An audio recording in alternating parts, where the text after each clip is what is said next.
Yo, what is up guys? Welcome back to the channel, and in this quick and short video I'm going to be showing you how you can sign out of Roblox on your desktop site. I will be doing also a video on the mobile version which will be coming up after this video.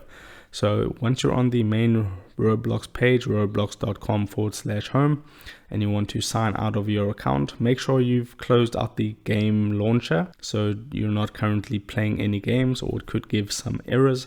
But just come to the top right hand corner with the settings gear cog, and then you simply need to just click on log out.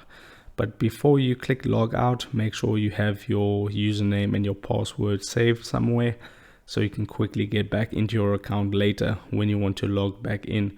So if I click on log out, it's simply going to take me out of Roblox and take me back to the login page. That's why I said keep your details safe so you can log back in, and that's it. So if this video helped you out, don't forget to drop a like onto this video and subscribe for more, and I'll see you in the next video. Take care.